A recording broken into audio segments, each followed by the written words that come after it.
Hey guys, Chef JoJo with ECO bringing you another episode of Shift Drink. And on this episode, we're going to talk about that question, how long does it take to become an executive chef? And as always, we're going to discuss this topic over a drink.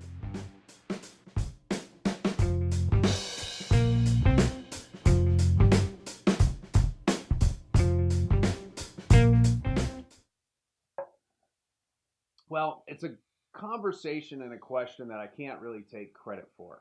I was actually asked by a subscriber from our YouTube channel, and the question was pretty broad. Could you please tell me how long it's going to take me to become an executive chef? This young man, is about to start an international culinary program, and I wish him all the best. And I think that it's going to be a very long journey based on just knowledge and self awareness. That's kind of what it takes. And I think all of us have had to have that conversation with somebody at another time in our career where they go, "Hey, how long did it take you to get where you're at?" Or "How long does it take to become a chef?" And I think it's a very interesting question. It takes a lot of people, sometimes a long time, a little bit of time. I mean, I field a lot of questions on Instagram and Snapchat, people asking, "How do I get started in the industry? What would you do?"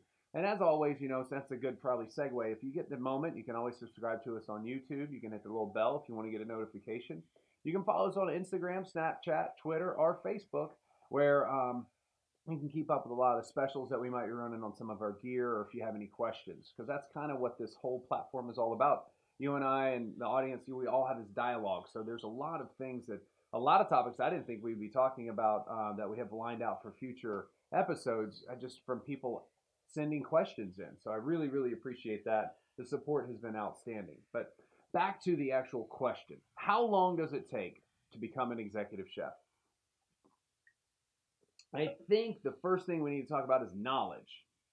How much knowledge do you need to have to become a chef? It's going to be really interesting because how many different types of chefs are there? There's chefs of cruise ships, there's chef of restaurants, chef of hotel, a chef of a banquet hall, there's a catering chef, there's a hospital chef.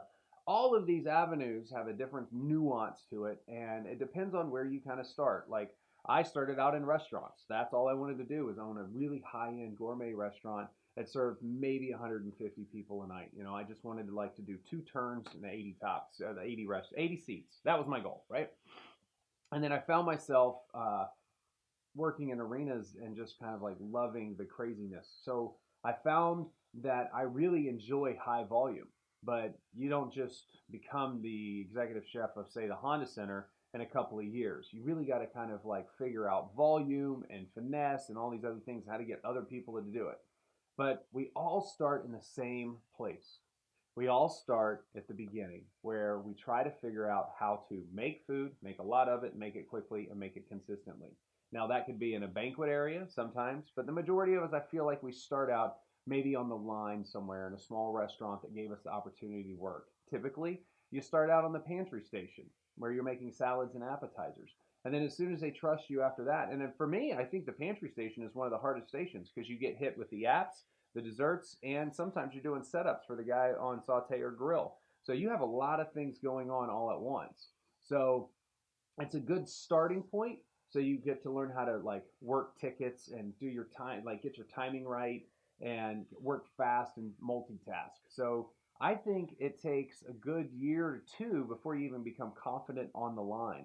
That's like counting saute, grill, and expediting. I feel like is just a talent. There's some people that are phenomenal expediters, and some that just can't handle the laundry list of tickets that just line up. That ticket machine is ever, man, it's a haunting sound. I mean, we all hear it sometimes in our sleep, right?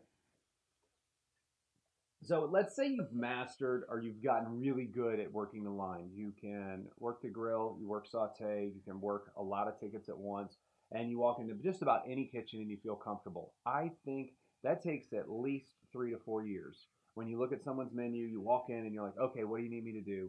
And you catch up just like that. That takes time. However, once you start doing that, you're almost ready to become like that lead cook or that sous chef for a small place, or that exec sous of a small place, where you start worrying about ordering and inventory and making sure that the food came in and it was high quality. All of those steps are a little bit further away from the food. So you also have to make sure people are doing what you tell them, because you're not making the food, right? That's the step that you're further and further away from the food the higher you climb the ladder. And a lot of us start out in this business loving to make food, and then you find out 5, 6, 7, 8 years later, you're nowhere near the food anymore because there's so many layers. So now you're a sous chef and you're like 3 years in and you're running a small place and you go for another opportunity. You're like working at a hotel and you become like a banquet chef. And you manage to survive that banquet monotony of just party, BEO after BEO, plated dinner after plated dinner, wedding after wedding, bar mitzvah, bat mitzvah after bat mitzvah. And you're just like, oh my goodness. 2 years down the road, and you're like, okay, finally, I'm ready to become an exec sous chef, where you're starting to oversee the banquets, starting to oversee all the other restaurants. And then it's time for that big step, right?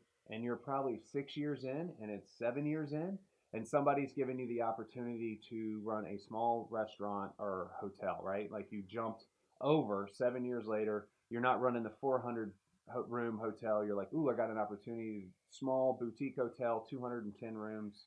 It's got one restaurant. It does room service. And you're like, I fit right there. So your next step after that would be to climb the ladder a little bit more, maybe go for a bigger position. It just depends on how ambitious you are, how much of the crazy you can put up with, and what you're willing to sacrifice. I know that I climbed the ladder pretty quickly, so to speak.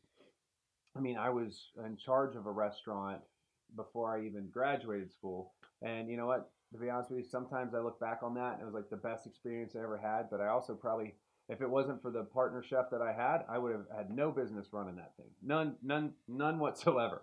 It was a trial by fire. If it was like, how long can you work? We'd go in at 9 o'clock in the morning and leave at 2 a.m. just every day, all the time, trying to make the best food as possible. So for me, the trick question is, how long does it take? And I say, I'll give you two answers. One, 6 to 7 years, you'll find yourself in a position that you could be considered an executive chef easily.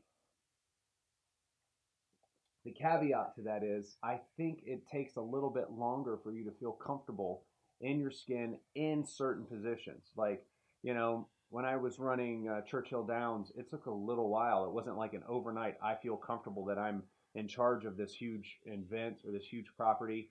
You just kind of grow into these things. And it's like, I remember first becoming a sous chef and I was getting people to work for me. And it took like 6 months for me to be like, okay, I got this now. And everybody has to kind of break through every barrier. And I think that's important. Just know what you're up against, be patient, work your butt off, and never give up. I just hope you guys understand that if you have any questions, you can always reach out. I know that I made a lot of bad decisions and I don't want you to make them. So I think this little tidbit of information, hopefully it helps you out. And as always, if you get the opportunity, you can subscribe below, hit that little like button if you can. You can follow us on Facebook, Instagram, YouTube, or Twitter. And as always, I'm Chef JoJo, and until next time, cheers.